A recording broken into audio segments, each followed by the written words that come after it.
Hello children, welcome to my channel. आप अगर पहली बार मेरे चैनल पर आए हैं तो प्लीज सब्सक्राइब करें। आज हम pair of linear equation in two variables को देखेंगे। ठीक है, तो सबसे पहले आप समझने का प्रयास करेंगे कि लीनियर इक्वेशन होता क्या है। ठीक है, तो देखिए, मैंने यह एक इक्वेशन लिखा,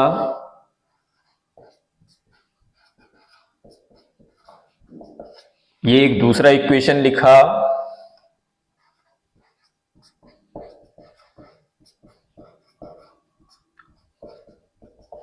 ये मैंने तीसरा इक्वेशन लिखा। तो देखिए, इसमें जो है, देखिए x का इक्वेशन है, इसमें x का जो डिग्री है, कहने का मतलब जो मैक्सिमम पावर है, एक्सपोनेंट है x का, वो कितना है? 3 है। यानी ये क्या हो गया आपका? क्यूबिक हो गया। ठीक है, ये क्या हो गया आपका? क्यूबिक इक्वेशन हो गया। दूसरा देखिए, यहां पर x का जो डिग्री है वो कितना है? 2 है। क्योंकि x का इक्वेशन है, x जो है वेरिएबल है, तो ये क्या हो गया आपका? क्वाड्रेटिक हो गया। क्या हो गया आपका? क्वाड्रेटिक हो गया। ठीक है, ये क्वाड्रेटिक इक्वेशन है। और पहला देखिए, इसमें x वेरिएबल है और इसका जो डिग्री है वो पावर इस पर कितना हिडन है? 1 है। ठीक है, तो ये क्या हो गया? लीनियर हो गया। ठीक है, यही लीनियर इक्वेशन है।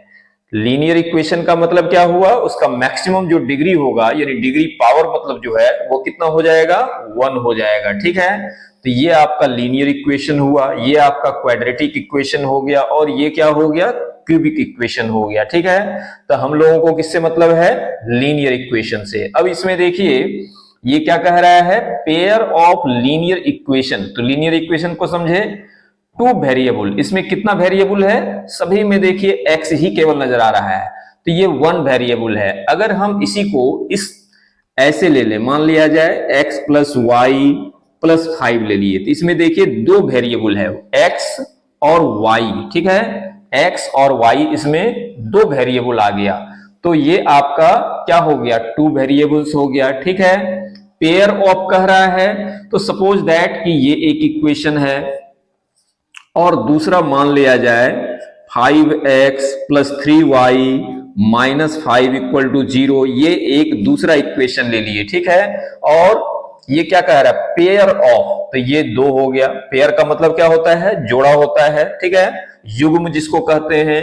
तो ये पहला इक्वेशन हो गया, ये दूसरा इक्वेशन हो गया। इसमें भी 2 वेरिएबल है, इसमें भी 2 वेरिएबल है।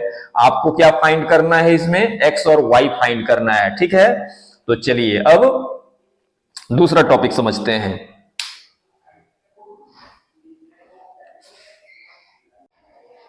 अब देखिए क्या दिया हुआ है? Given 2 lines in a plane, only one of the following 3 possibilities can happen. देखिए, अगर आपको 2 लाइन दिया रहता है, 2 लाइन अगर दिया रहे, तो केवल ये 3 पॉसिबिलिटीज, यानी 3 संभावनाएं जो है हो सकती है, 3 पॉसिबिलिटी हो सकती है। क्या है? पहला देखिए क्या कह रहा है कि the 2 lines will intersect at 1 point. 2 line जो है वो क्या करेगा? एक दूसरे पर किसी एक पॉइंट पर इंटरसेक्ट करेगा। ठीक है, जैसे मान लिया जाए आपको ग्राफ बनाना है ना, तो ग्राफ बनाना है तो आप देखते हैं कि एक लाइन जो है दूसरे लाइन को क्या करेगा? इंटरसेक्ट करेगा किसी एक पॉइंट पर, इस पॉइंट पर। ठीक है, इस पॉइंट पर जब कर रहा है तो ये क्या हो गया? यूनिक सॉल्यूशन हो गया, और इसका जो यहां पर निकलेगा जो वैल्यू होगा वही इसका सॉल्यूशन होगा। इस इक्वेशन का सॉल्यूशन जो है, जो गिवन इक्वेशन होगा उसका सॉल्यूशन यही होगा। ठीक है, जिस पॉइंट पर जो x का वैल्यू है और जो y का वैल्यू है। ठीक, मतलब कहने का मतलब the 2 lines will intersect at 1 point. ये एक पहला लाइन है और ये एक दूसरा लाइन है, जो एक दूसरे पर कहां इंटरसेक्ट कर रहा है? किसी एक पॉइंट पर इंटरसेक्ट कर रहा है। तो ये पहला आपका नंबर हो गया पॉसिबिलिटी। दूसरा पॉसिबिलिटी क्या बता रहा है कि the 2 lines will not intersect. जो 2 लाइन होगा वो एक दूसरे को क्या नहीं करेगा? इंटरसेक्ट नहीं करेगा, मतलब कहीं एक दूसरे को नहीं काटेगा। They are parallel. वो कैसा हो सकता है? तो पैरेलल हो सकता है। कैसा होगा? पैरेलल होगा। ठीक है, कहने का मतलब कि वो दोनों लाइन जो है कभी एक दूसरे को नहीं मिलेगा। ठीक है, देखिए ये। और तीसरा जो कंडीशन है वो क्या कह रहा है कि the two lines will be coincident. ठीक है, the two lines will be coincident, कहने का मतलब है कि अगर कोई एक लाइन हमने खींचा और दूसरा लाइन भी जो है क्या होगा, इसी पर मर्ज कर जाएगा, इसी पर कोइंसाइड कर जाएगा। ठीक है, यानी दोनों एक ही लाइन हो जाएगा। तो ये तीसरा कंडीशन आपको बताया। ठीक है, फिर से इसको एक बार समझते हैं कि given two lines in a plane only one of the following three possibilities can happen। अगर दो लाइन दिया रहे किसी प्लेन में तो यही तीन कंडीशन जो है हो सकता है। क्या है तीनों कंडीशन? तो फिर से समझिए कि पहला कंडीशन बता रहा है कि the two lines will intersect at one point. जो दो लाइन होगा वो किसी एक पॉइंट पर इंटरसेक्ट करेगा। ठीक है, जिसका सोल्यूशन क्या होगा, तो यूनिक सोल्यूशन होगा। और दूसरा जो है वो क्या बता रहा है कि the two lines will not intersect. दो लाइन जो है वो एक दूसरे पर इंटरसेक्ट नहीं करेगा एक दूसरे से, बल्कि क्या होगा, दे आर पैरेलल। वो लाइन कैसा हो जाएगा, पैरेलल हो जाएगा। ठीक है, और तीसरा कंडीशन है, जो लास्ट कंडीशन है, the two lines will be coincident, यानी दोनों लाइन जो है एक दूसरे में क्या हो जाएगा, कोइंसिडेंट, यानी एक दूसरे में ही मर्ज कर जाएगा। तो ये तीन कंडीशन है। ठीक है, तो ये समझे।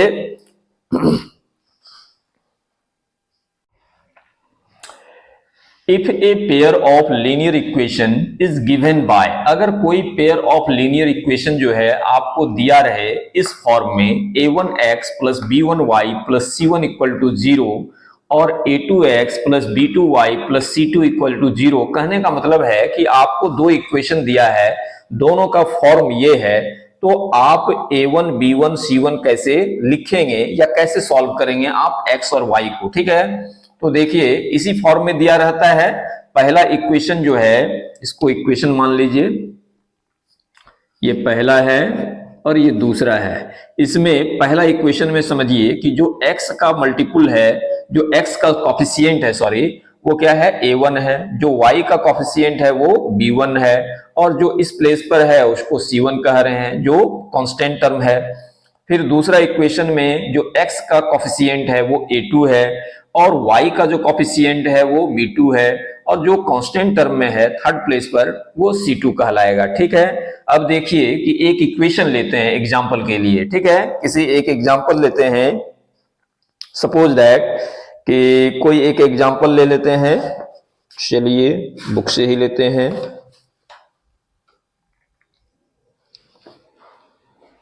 मान लिया जाए कि एक ले लेते हैं 3x plus 4y minus 5 equal to 0। ठीक है, और दूसरा ले लेते हैं 5x plus 5y plus 3 equal to 0। अब इसमें हमको अगर लिखना है a1 बाय a2, तो देखिए a1 a2 b1 b2 c1 c2। ठीक है, देखिए आपको हम अभी क्या बताए कि पहला जो इक्वेशन होता है उसमें a1 b1 c1 है, a1x b1y c1। ठीक है, तो x का जो पहला इक्वेशन में मल्टीपुल है वो क्या है, 3 है, यानी a1 की जगह पर कितना लिखेंगे, 3 लिख देंगे। ठीक है, और दूसरे इक्वेशन में a2 के जगह पर क्या है आपका 5, तो ये 5 लिख दिए। फिर पहला इक्वेशन में देखिए b1 का प्लेस क्या है, b1 का यानी y का जो कॉफिशिएंट होगा वही होगा b1, यानी कितना लिखेंगे, 4 लिख देंगे। और b2 यानी दूसरा इक्वेशन में y का जो कॉफिशिएंट है, दूसरे इक्वेशन में मेरा देखिए y का कॉफिशिएंट कितना दिख रहा है, 5, ये ठीक है। और तीसरा जो है c1 बाय c2, यानी c1 के प्लेस पर कितना है, -5 है ना। इसमें देखिए साइन भी लेंगे, केवल 5 नहीं लिखना है, साइन भी लेंगे, -5 प्लस रहता है तो उसको छोड़ देते हैं। और इसका c2 की जगह पर कितना होगा, देखिए 3। तो इस प्रकार से आप a1 by a2 b1 by b2 c1 by c2 आप लिख दिए। ठीक है, ये भी पूछता है, ऑब्जेक्टिव में भी पूछता है और क्वेश्चन में भी आता है और इसको लिखने में जो है आपकी जरूरत पड़ेगी, मतलब ठीक है, मैथ बनाने में। तो चलिए अब इसका दूसरा टॉपिक समझते हैं। अब देखिए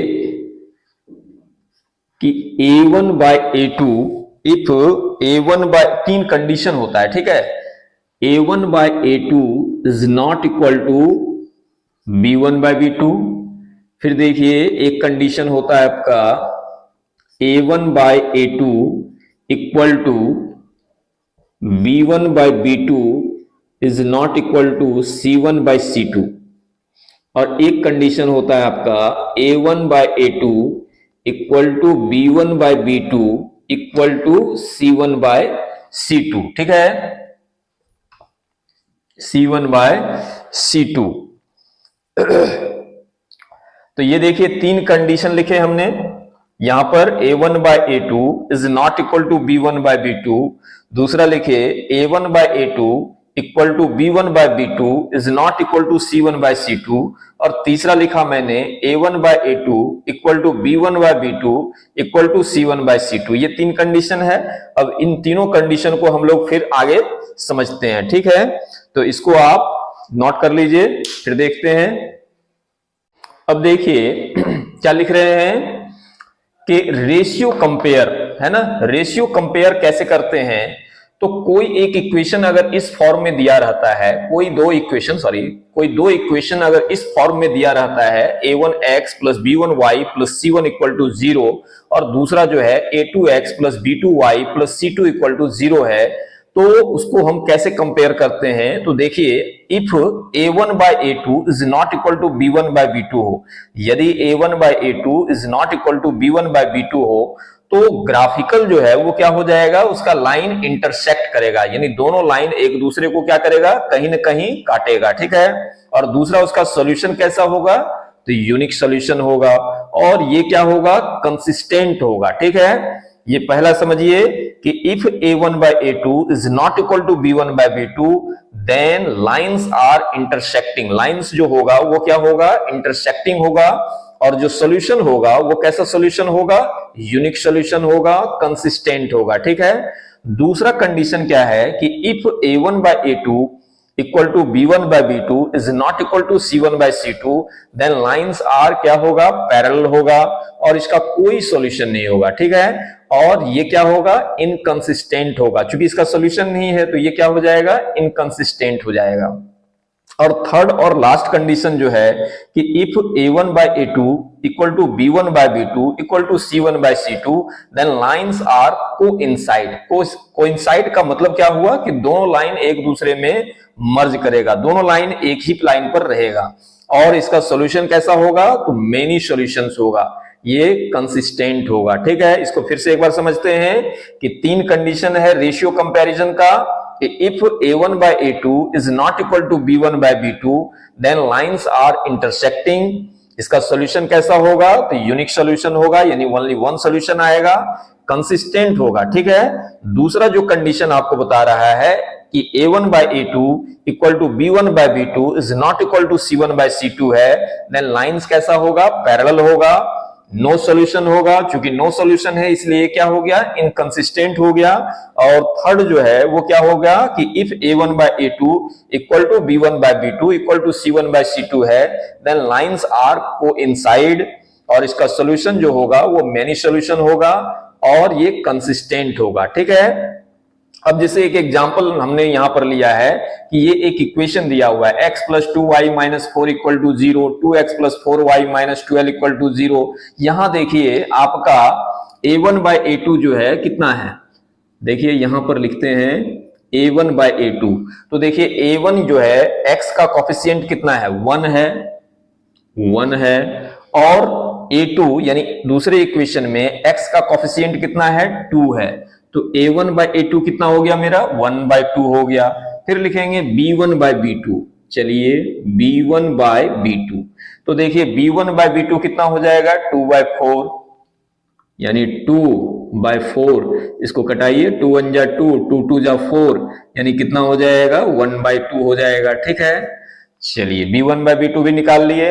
अब लिखते हैं हम लोग c1 बाय c2, चलिए C1/C2, C1 कितना दिया हुआ है -4 और C2 कितना दिया हुआ है -12। ये माइनस से माइनस कैंसिल हो गया, 4 1 जा 4, 4 3 जा 12, यानी कितना हो जाएगा 1/3। अब देखिए कि यहां पर आप मिलाइए, A1/A2 ये 1/2 है, ये B1/B2 यानी 1/2 है, और C1/C2, तो ये दोनों बराबर आ गया मेरा, और ये जो है अनइक्वल है। तो कौन सा कंडीशन को ये फॉलो कर रहा है, तो देखिए दूसरा कंडीशन को फॉलो कर रहा है ना, यानी A1/A2 equal to B1/B2 is not equal to C1/C2। तो अगर आपसे ये पूछा जाए कि ग्राफिकल जो है लाइंस क्या होगा, तो क्या बताएंगे, पैरेलल होगा। इसका सॉल्यूशन कितना होगा, तो नो सॉल्यूशन होगा। कंसिस्टेंट है या इनकंसिस्टेंट है, तो क्या हम लोग लिखेंगे, इनकंसिस्टेंट लिखेंगे। ठीक है, चलिए इसको नोट डाउन कर लीजिए।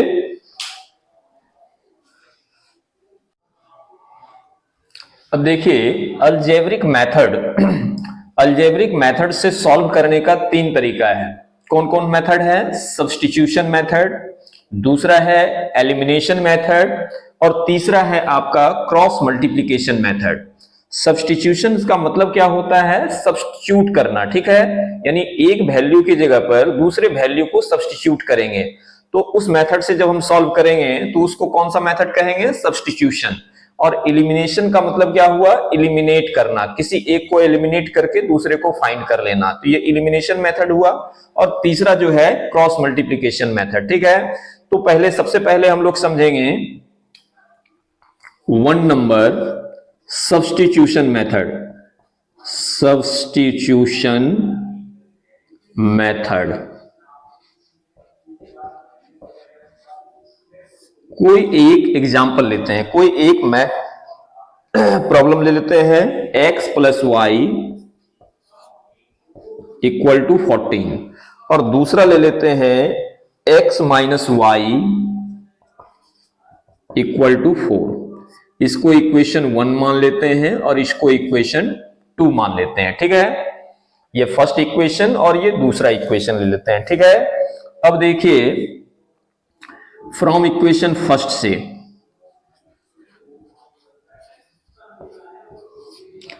इक्वेशन फर्स्ट में आपका कितना है, x + y = 14, यानी x = लिख सकते हैं, ये प्लस में है, इधर जाएगा तो क्या हो जाएगा, माइनस हो जाएगा, यानी कितना लिखेंगे 14 - y। ठीक है, अब क्या करेंगे, putting the value of x in equation, किस में रख देंगे, क्योंकि 1 से निकाले हैं तो इसको 2 में रख देते हैं। ठीक है, 1 से निकाले हैं तो इसको हम किस में रख देते हैं, 2 में रख देते हैं। देखिए दूसरा इक्वेशन मेरा कितना है, x - y = 4, तो x का वैल्यू हम कितना लिखेंगे, 14 - y, यानी x के जगह पर हम कितना पुट करेंगे, 14 - y = 4। यहां तक समझ गए, कोई डाउट नहीं होना चाहिए। ये देखिए कितना है 14, ये -1y और 1y मिलके कितना हो जाएगा, 2y = 4।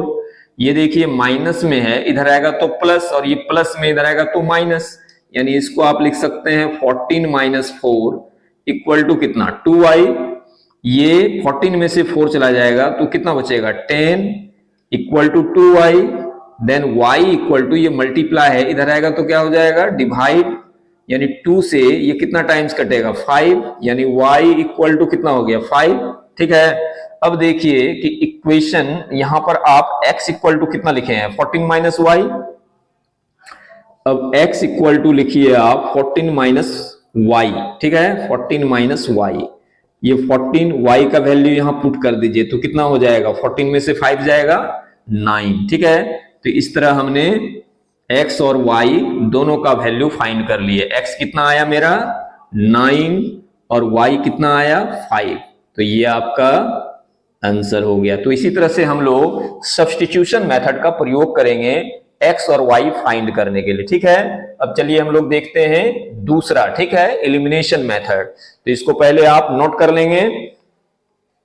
अब दूसरा मेथड देखते हैं, इलिमिनेशन मेथड। इलिमिनेशन का मतलब ही हुआ कि किसी एक को इलिमिनेट करके दूसरे को फाइंड कर लेना, ठीक है। तो यहां पर देखिए मैंने एक इक्वेशन, दो इक्वेशन लिखा है। पहला है 3x + 4y = 10 और दूसरा कितना है 2x - 2y = 2।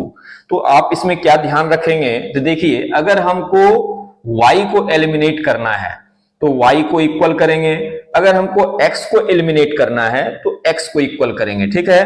तो यहां हम y को एलिमिनेट करते हैं।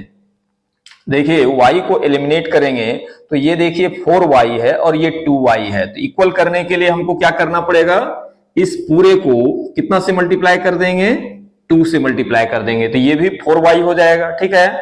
लिखना पड़ेगा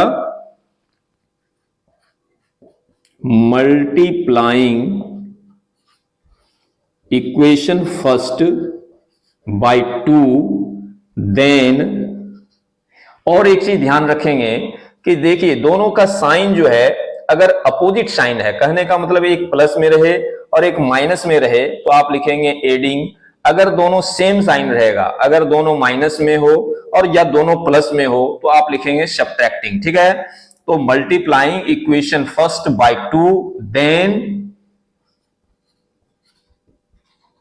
adding equation first and second, ठीक है। 2 से मल्टीप्लाई करके दोनों को क्या करेंगे, ऐड कर देंगे। तो लिखिए 3x + 4y = 10 और 2 से इसको मल्टीप्लाई करेंगे पूरे को तो कितना हो जाएगा, 2 × 2 = 4x हो जाएगा, 2 × 2 = 4y और 2 से 2 × 2 = 4। ये ठीक है। ये देखिए माइनस में है, ये प्लस में है, ये एलिमिनेट हो गया, कैंसिल हो गया। और इन दोनों को प्लस कीजिए, 3 + 4 कितना हो जाएगा 7x, 10 + 4 कितना हो जाएगा 14। अब देखिए कि x = ये मल्टीप्लाई में है, इधर आएगा क्या हो जाएगा डिवाइड। तो 7 से ये कितना टाइम्स कटेगा 2 टाइम्स, यानी x का वैल्यू आ गया, ठीक है। अब क्या करेंगे आप, पुटिंग द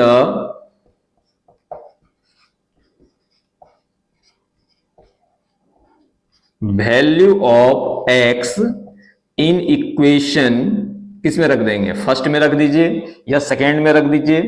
तो फर्स्ट में रखते हैं, कितना है देखिए 3x + 4y = 10। ये हो गया 3x का वैल्यू कितना है 2 + 4y = 10। ये कितना हो जाएगा 3 × 2 = 6 + 4y = 10, यानी 4y = 10। ये प्लस में उधर जाएगा तो माइनस, यानी कितना हो जाएगा 4। ये 4y देन y = हो जाएगा 4, ये y में आ जाएगा। 4 से 4 कितना टाइम्स 1 टाइम्स, यानी y = हो गया 1। यानी दोनों का वैल्यू मैंने ला दिया। x = कितना आया 2 और y = कितना हो गया 1। तो ये आपका आंसर हुआ, ठीक है। तो इसको नोट डाउन कर लेंगे। आई होप आपको कहीं डाउट नहीं होगा, कहीं दिक्कत नहीं होगा, ठीक है। मैंने अच्छे तरह से इसको समझाया है, ठीक। देखिए अब देखते हैं तीसरा मेथड। तीसरा मेथड क्या है, क्रॉस मल्टीप्लीकेशन मेथड, ठीक है। ये 3rd number cross multiplication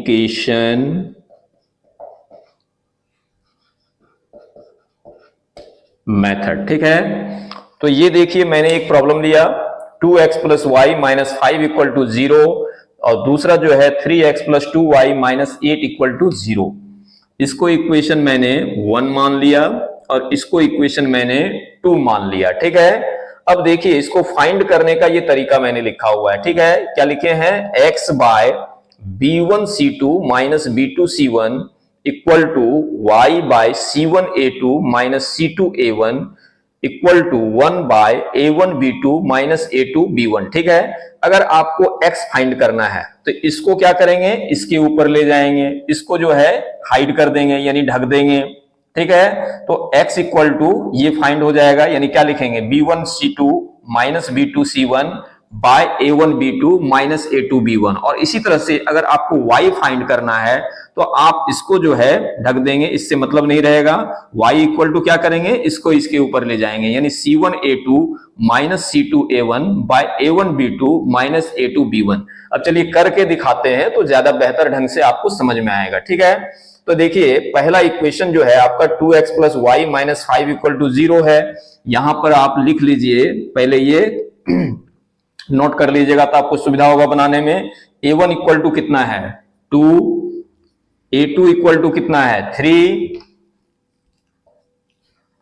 b1 equal to कितना है 1 और b2 इक्वल टू कितना है 2, c1 इक्वल टू कितना है -5 और c2 इक्वल टू कितना है -8। ठीक है, अब देखिए कि अगर हमको x निकालना है तो अभी आपको हम क्या बताए कि इसको जो है इसके ऊपर ले जाएंगे, यानी क्या लिखेंगे b1c2 minus b2c1 bye a1b2 minus a2b1। ठीक है, इसको याद रखेंगे, ये एक फॉर्मूला के रूप में है और इसको याद रखेंगे, इससे बिल्कुल आसानी से निकलेगा। बस आपको लिखना है सही सही, प्रॉपर ऑर्डर में लिख देना है। तो देखिए b1 का मेरा वैल्यू कितना है 1 है, ये 1 लिख दिए। c2 मेरा कितना है -8 लिख दिए, माइनस है बीच में तो माइनस लिखे। b2 कितना है मेरा 2 है, 2 पुट कर दिए। c1 कितना है -5, ये -5 लिख दिए। फिर है a1b2, देखिए a1 यहां पर है, b2 यहां पर है, तो 2 into 2 हो गया माइनस a2b1 यानी a2b1 3 into 1 हो गया 3 into 1। ये 1 8 जा कितना हो गया -8, माइनस माइनस प्लस हो जाएगा 2 5 जा 10, 2 2 जा 4 माइनस 3 into 1 करेंगे 3, ये 10 में से 8 जाएगा कितना बचेगा 2 और 4 में से 3 जाएगा 1, यानी क्या कितना हो जाएगा 2 हो जाएगा। ये क्या निकल गया आपका x का वैल्यू आ गया। ठीक है, अब चलिए y देखते हैं, तो y इक्वल टू क्या लिखेंगे, फिर आपको बताए कि y निकालने के लिए इसको जो है इसके ऊपर रख देंगे, यानी कितना लिखेंगे c1a2 minus c2a1 bye a1b2 minus a2b1। देखिए वैल्यू यहां से लिखेंगे c1a2, c1 ये है और a2 यहां पर है, कितना है -5 इंटू 3 माइनस c2a1, यानी इसको इससे मल्टीप्लाई करेंगे तो कितना लिखेंगे -8 इंटू 1 और बाय a1b2 यानी 2 इंटू 2 माइनस a2b1 यानी 3 इंटू 1। ठीक है, ये 5 3 जा कितना हो जाएगा 15, माइनस में माइनस माइनस प्लस हो जाएगा, 8 1 जा 8 और ये 2 2 जा 4, 3 1 जा 3, माइनस 15 में 8 चला जाएगा तो कितना बचेगा आपका -7 और 4 में से 3 जाएगा 1, यानी कितना हो जाएगा -7। ये कितना निकल गया y। अब लिखिए x इक्वल टू कितना आया 2 एंड y इक्वल टू कितना आ गया -7, तो ये आपका आंसर हो गया। ठीक है, तो अब इस लेक्चर को इतना तक ही रखते हैं। अब एक्सरसाइज जो है वो अगले वीडियो में हम बताएंगे। तब तक के लिए थैंक यू। जय हिंद, जय भारत।